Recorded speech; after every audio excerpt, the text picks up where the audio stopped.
Boa tarde. Nesse segmento do Visão Libertária, vamos ao artigo sugerido e escrito por Jan Hermann Hoppe, revisado por JJ Liber e narrado por Lea Farr. O momento em que o governo se rendeu ao armamento civil por um dia para salvar uma cidade. O ano era 1927, ano marcado por intensos ataques armados por cangaceiros, um grupo terrorista independente constituído de pessoas armadas que realizavam saques, assassinavam bebês e estupravam mulheres em pequenas cidades do Nordeste do Brasil. Uma das práticas sádicas preferidas de José Leite Santana, verme cangaceiro conhecido pelo codinome de Jararaca, consistia em arremessar bebês e crianças muito pequenas para cima e recebê-las de volta empalando-as no ar com a lança de sua espingarda ou com a ponta de seu punhal. Para piorar, segundo relatos históricos da revista Piauí, ele gostava de fazer essa crueldade na frente dos pais da criança, que ficavam amarrados. Ele fazia isso dando gargalhadas, enquanto ouvia os choros e gritos de desespero dos pais que assistia seu filho pequeno agonizar até a morte no chão. Nessa época existia um forte combate ao armamento civil. A primeira lei desarmamentista do Brasil previa inclusive a pena de morte a quem fabricasse armas em território brasileiro. Vale fazer uma reflexão antes de prosseguir com o relato histórico. Quantas vítimas não teriam deixado de existir? Quantas crianças não teriam deixado de ser torturadas e mortas? Quantas mulheres não teriam sido salvas e escapado do estupro, caso a população de cada vila e cidade tivesse capacidade de reagir com armas e matar esses terroristas? O sangue de cada morte cruel dessas pessoas está claramente nas mãos da família real, nome bonitinho para se referir aos mafiosos portugueses que invadiram o país. E também de cada político republicano que proibiu o direito básico de defesa a cada indivíduo. Aqui está o ponto central dessa história. Mossoró, uma cidade rica do Nordeste, no interior do estado do Rio Grande do Norte, a qual Lampião, verme e líder dos terroristas cangaceiros, decidiu invadir. Mais uma cidade seria vítima de um ataque armado, saques, torturas, estupros e também assassinatos. Lampião, em 1927, já era conhecido como o bandido mais temido do Nordeste. Imagino as crueldades que alguém precisa cometer para ser a pessoa mais temida de todo o Nordeste. Segundo o relato da revista Piauí, o grupo de Lampião tinha o costume de amarrar e ajoelhar os civis completamente inocentes e perfurá-los com os punhais em regiões não letais, para que sentissem muita dor e morressem lentamente. Você acha justo que o Estado proíba essas pessoas de se defender? Foi justamente isso que, felizmente, o prefeito de Mossoró não fez. Ao saber que a cidade era o próximo alvo de Lampião, criminoso tão invencível e incapturável pelas Forças Armadas do Estado que já havia ganhado o posto de lenda e, inclusive, uma peça de teatro no Rio de Janeiro. A notícia de que Lampião avançava rumo a Mossoró chegou aos ouvidos da população da cidade em abril de 1927. Nesse ano, Lampião já era muito temido, pois já agia e matava inocentes há 7 anos. Era uma cidade rica, com 20 mil habitantes, situada entre Natal e Fortaleza. Lampião não tinha muito costume de invadir cidades assim, mas como o desarmamento foi instituído no país há tempos, isso não seria um problema. Ele poderia invadir facilmente a cidade, invadir cinemas e festas de casamento, para deixar suas vítimas nuas antes de aplicar suas torturas e assassinatos. Mossoró era um alvo extremamente valioso para ser saqueado.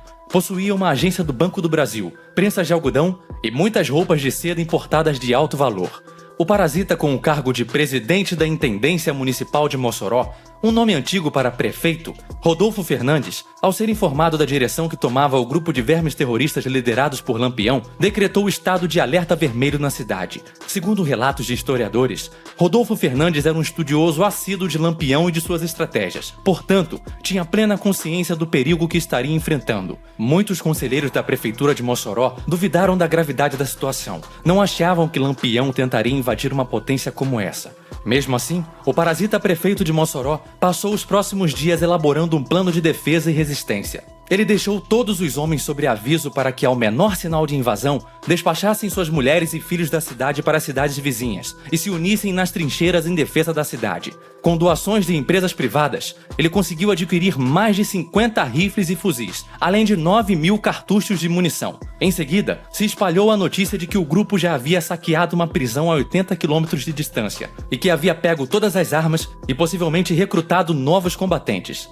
Às 9 horas da noite de 12 de junho, chegou a notícia de que Lampião e seus capangas estavam a postos na cidade vizinha se preparando para o ataque. Foi então que, às 11 horas da noite, os sinos das torres das catedrais começaram a tocar em alerta. Os 4 sinos espalhados pela cidade trouxeram o caos para as mentes mossoerenses. Foi assim que, no meio da noite, Levas de comboios com mulheres, crianças e, dizem alguns também, homens covardes, deixaram a cidade pelos fundos às pressas. A cidade já estava armada com barricadas de algodão e trincheiras improvisadas pelos soldados. As posições dos combatentes foram estratégicas e, com muitos civis armados e brevemente treinados nos dias anteriores, o exército de Mossoró era absurdamente maior do que quando era apenas composto pela polícia. Os novos soldados ficavam armados das janelas das torres, das casas e das trincheiras. Era impossível invadir dessa forma, mas Lampião não sabia. Ele achava que encontraria uma população indefesa para saciar seus planos.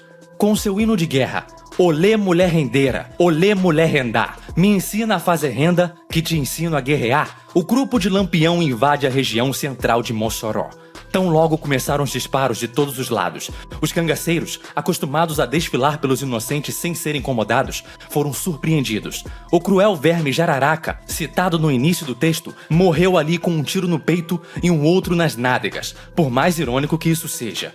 O grupo de Lampião foi humilhado e enxotado para muito longe, nunca mais invadiu a cidade. As mulheres e crianças puderam voltar sãs e salvas para suas casas, que ficaram intactas. Milhares de habitantes escaparam de tortura, estupros e mortes cruéis, reagindo e resistindo utilizando armas de fogo. Segundo Hopper, por mais poderoso que seja o armamento inimigo, é impossível vencer uma nação armada por questões numéricas e estratégicas. Talvez você, amante do Estado, ou que simplesmente ainda não procurou os óculos da realidade do libertarianismo, possa argumentar que isso só aconteceu porque houve uma intervenção estatal nesse episódio. Ora, Sr. Bovino Gadoso, que fique bem claro que tal planejamento só foi possível graças à informação antecipada de que os cangaceiros invadiriam a cidade, pois sem essa informação, a cidade de Mossoró possivelmente teria o mesmo destino que muitas outras tiveram.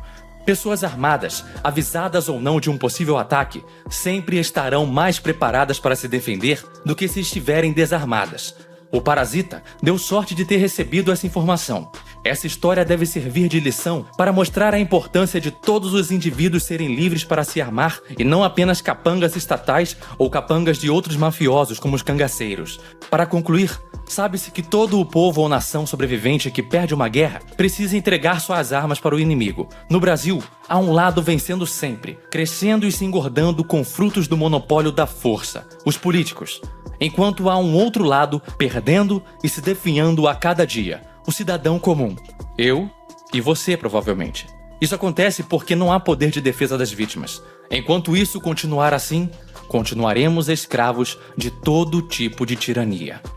Obrigado pela audiência. Se gostou do vídeo, clique em curtir e compartilhe o vídeo em suas mídias sociais. Se inscreva no canal e clique no sininho para ser avisado de novos vídeos. Até a próxima!